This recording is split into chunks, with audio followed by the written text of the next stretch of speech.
Hello, welcome back to Teen Story Share. This week we're continuing Matched by Condie. And if you missed last week's reading, which was our first week of this book, you will want to check that out so you won't be confused, because we're just going to dive right in to chapter 3. I've always wondered what my dreams look like on paper, in numbers. Someone out there knows, but it isn't me. I pulled the sleep tags from my skin, taking care not to tug too hard on the one behind my ear.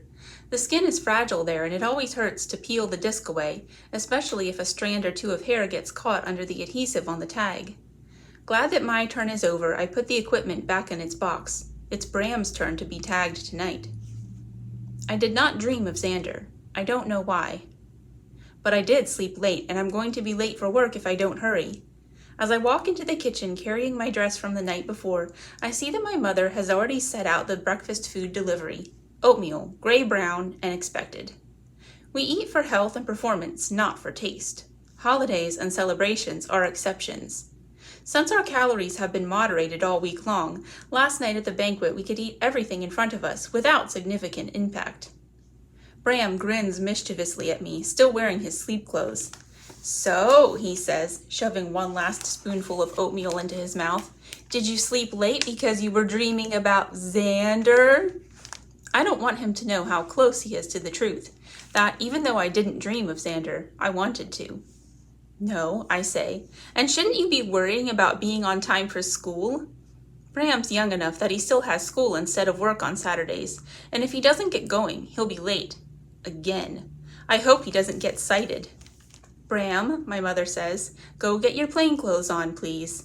She'll breathe a huge sigh of relief when he moves on to second school, where the start time is half an hour later. As Bram slouches out of the room, my mother reaches for my dress and holds it up. "You looked so beautiful last night. I hate to take this back."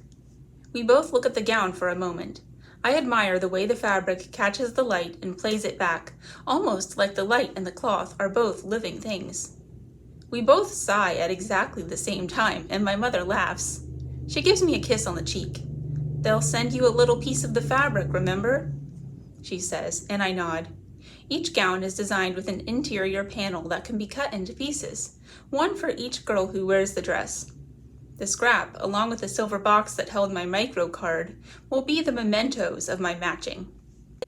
But still, I will never see this dress, my green dress, again. I knew the moment I saw it that it was the one I wanted. When I made my selection, the woman at the clothing distribution center smiled after she punched the number, 73, into the computer. "That's the one you were most likely to pick," she said. "Your personal data indicated it, and so did general psychology. You've picked things outside of the majority in the past, and girls like their dresses to bring out their eyes." I smiled and watched as she sent her assistant into the back to retrieve the dress. When I tried it on, I saw that she was right. The dress was meant for me. The hemline fell perfectly, the waist curved in exactly the right amount. I turned in front of the mirror, admiring myself. The woman told me, "So far, you are the only girl wearing this dress at the match banquet this month. The most popular gown is one of the pink gowns, number 22. "Good," I told her. "I don't mind standing out a little." Bram reappears in the doorway, plainclothes wrinkled, hair askew. I can almost see the wheels turning in my mother's mind. Is it better to comb his hair and make him late, or send him as he is? Bram makes the decision for her. "See you tonight," he says, sprinting out the door. He's not going to be fast enough. My mother looks out the window toward the air train stop, where the tracks light up to indicate the approaching train. "He might," I say, watching Bram as he breaks another rule, the one about running in public. I can almost hear his footsteps pounding on the sidewalk as he runs down the street, his head lowered, his school pack bumping against his skinny back. Right when he gets to the stop, he slows down. He pats his hair into place and walks casually up the steps toward the train. Hopefully no one else has seen him run. A moment later, the air train pulls away with Bram safely inside. "That boy is going to be the end of me," my mother sighs. I should have gotten him up earlier. We all overslept. It was a big night last night. It was, I agree. I have to catch the next city air train. My mother pulls her satchel over her shoulder. "What are you doing for your free rec hours tonight?" "I'm sure Xander and everyone will want to play games at the youth center," I say. "We've seen all the showings. And the music." I shrug. My mother laughs, completing my sentence. Is for old people like me. And I'm using the last hour to visit grandfather. The officials don't often allow a deviation from the usual free rec options, but on the eve of someone's final banquet, visiting is encouraged and permitted. My mother's eyes soften.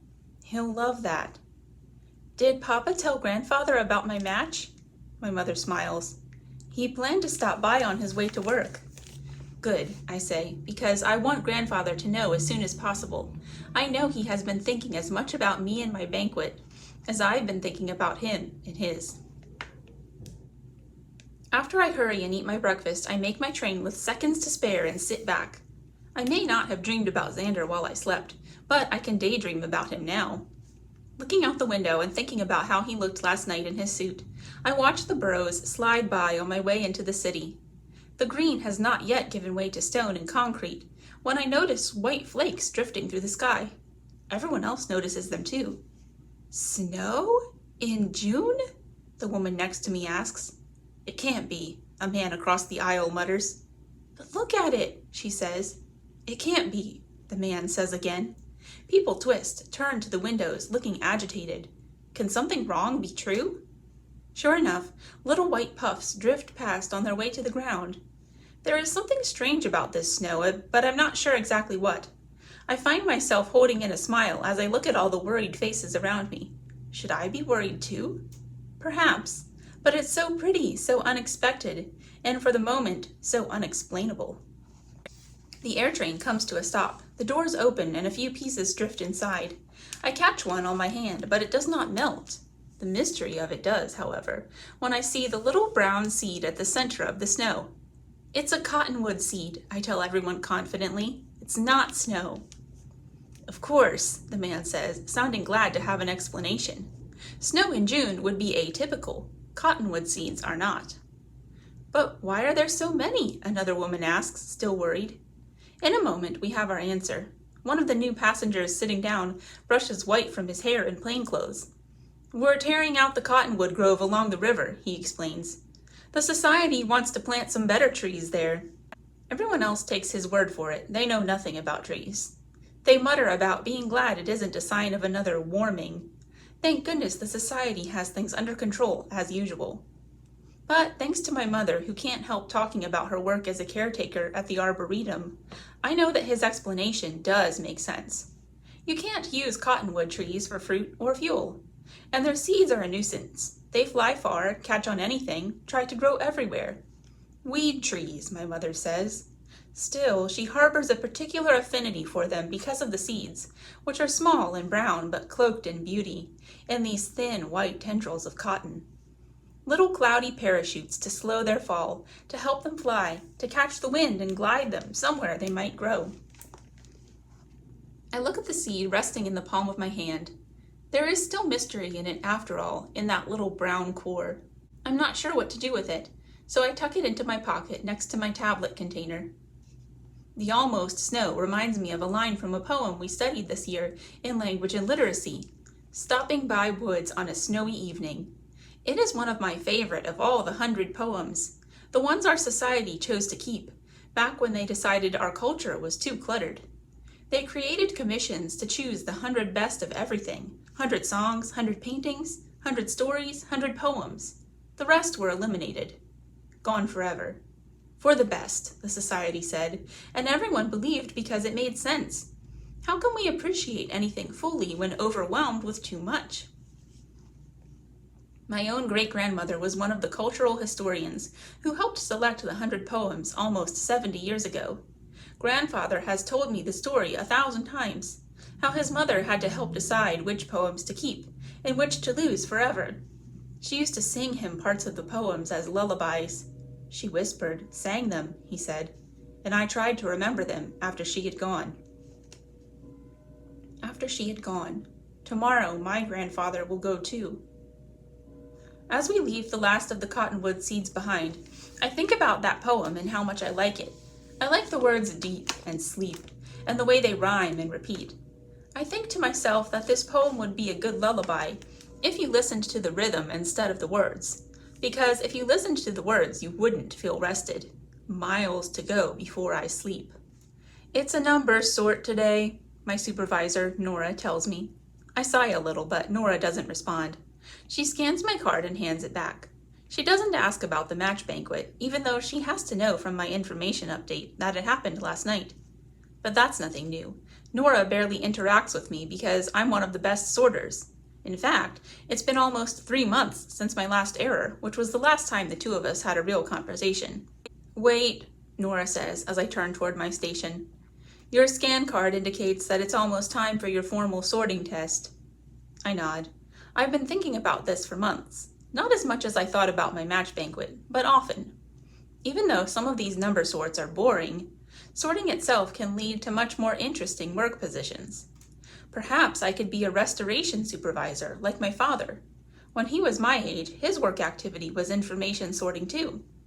And so was my grandfather's, and of course, there's my great-grandmother, the one who participated in one of the greatest sortings of all when she was on the 100 committee. The people who oversee the matching also get their start in sorting, but I'm not interested in that. I like my stories and information one step removed. I don't want to be in charge of sorting real people. Make sure you're ready, Nora says, but both she and I know that I already am. Yellow light slants through the windows near our stations in the sorting center. I cast a shadow across the other workers' stations as I pass by. No one looks up. I slip into my tiny station, which is just wide enough for a table and a chair and a sorting screen. The thin gray walls rise up on either side of me, and I can't see anyone else. We are like the micro cards in the research library at second school, each of us tucked neatly into a slot. The government has computers that can do sorts much faster than we can, of course, but we're still important. You never know when technology might fail. That's what happened to the society before ours. Everyone had technology, too much of it, and the consequences were disastrous. Now we have the basic technology we need, ports, readers, scribes, and our information intake is much more specific. Nutrition specialists don't need to know how to program air trains, for example, and programmers, in turn, don't need to know how to prepare food. Such specializations keep people from becoming overwhelmed. We don't need to understand everything, and as the society reminds us, there's a difference between knowledge and technology. Knowledge doesn't fail us. I slide my scan card and the sort begins. Even though I like word association or picture or sentence sorts the best, I'm good at number ones too. The screen tells me what patterns I'm supposed to find, and the numbers begin to scroll up on the screen like little white soldiers on a black field waiting for me to mow them down. I touch each one and begin to sort them out, pulling them aside into different boxes. The tapping of my fingers makes a low, soft sound, almost as silent as snow falling. And I create a storm. The numbers fly into their spots like flakes driven by the wind. Halfway through, the pattern we are looking for changes. The system tracks how soon we notice the changes and how quickly we adapt our sorts. You never know when a change will happen. 2 minutes later, the pattern changes again, and once more I catch it on the very first line of numbers. I don't know how, but I always anticipate the shift in pattern before it happens. When I sort, there is only time to think about what I see in front of me, so there in my little gray space, I don't think about Xander. I don't wish for the feel of the green dress against my skin, or the taste of chocolate cake on my tongue. I don't think of my grandfather eating his last meal tomorrow night at the final banquet. I don't think of snow in June or other things that cannot be, yet somehow are. I don't picture the sun dazzling me or the moon cooling me, or the maple tree in our yard turning gold, green, red. I will think of all of those things and more later, but not when I sort. I sort and sort and sort until there is no data left for me. Everything is clear on my screen. I am the one who makes it go blank. When I ride the air train back to Maple Tree Burrow, the cottonwood seeds are gone. I want to tell my mother about them, but when I get home, she and my father and Bram have already left for their leisure hours. A message from me blinks on the port. "We're sorry to have missed you, Kasha," it flashes. "Have a good night." A beep sounds in the kitchen. My meal has arrived. The foilware container slides through the food delivery slot.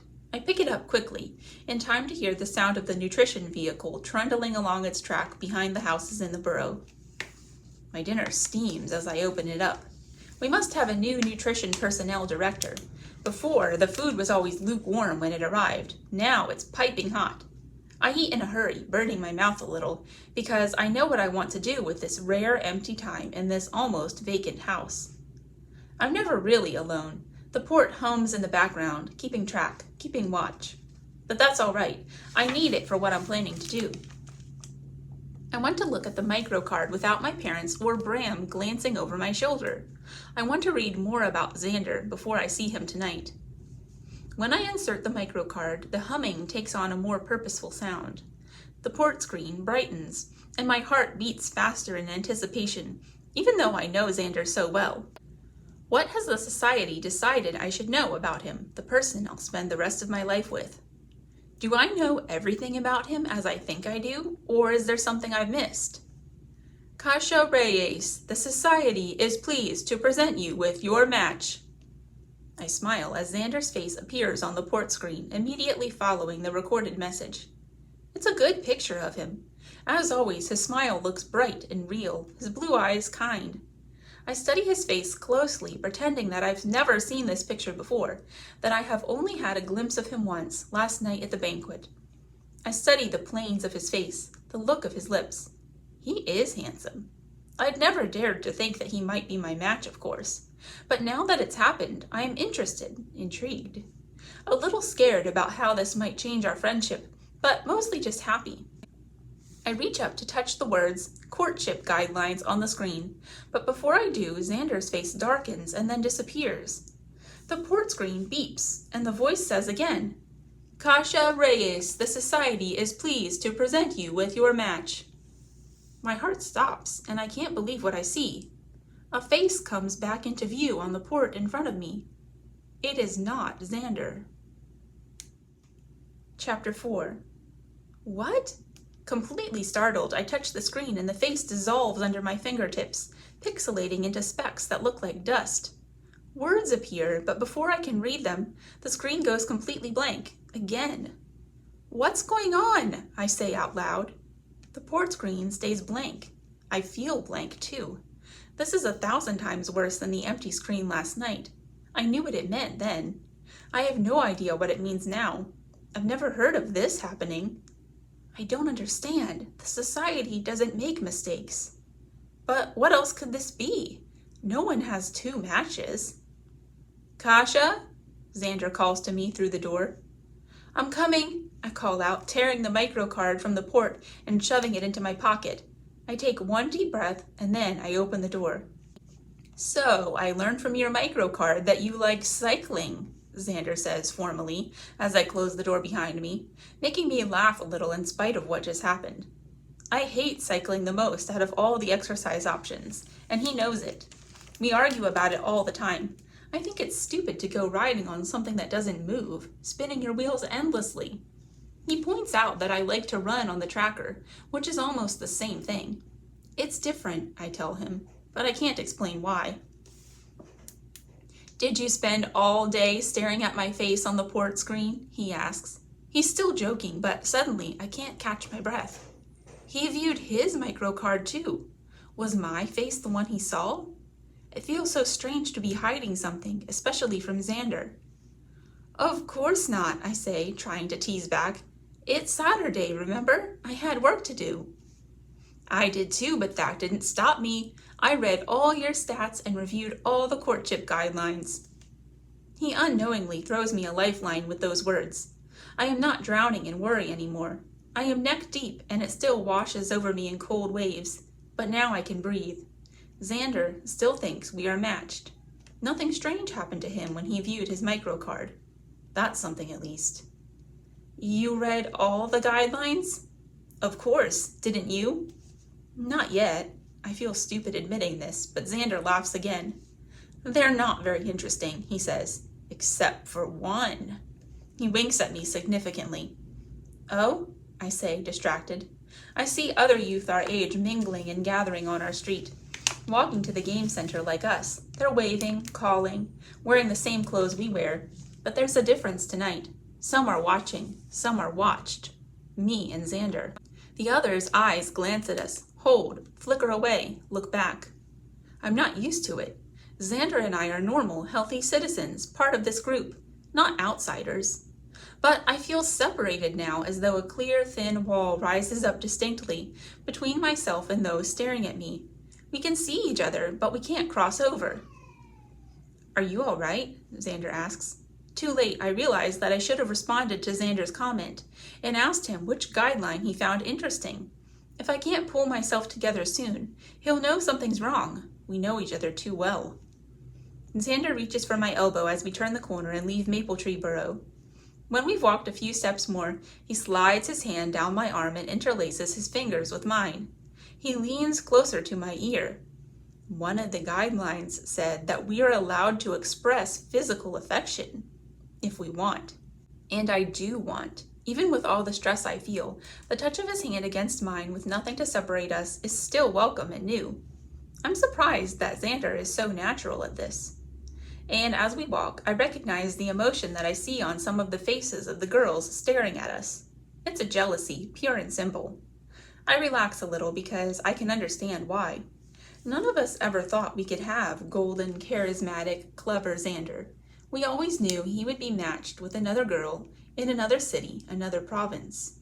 But he's not. He's matched with me. I keep my fingers locked in his as we walk toward the game center. Maybe, if I don't let go, it will prove that we are meant to be matched. That the other face on the screen means nothing. That it was simply a momentary malfunction of the microcard. Except the face that I saw, the face that was not Xander, I knew him too.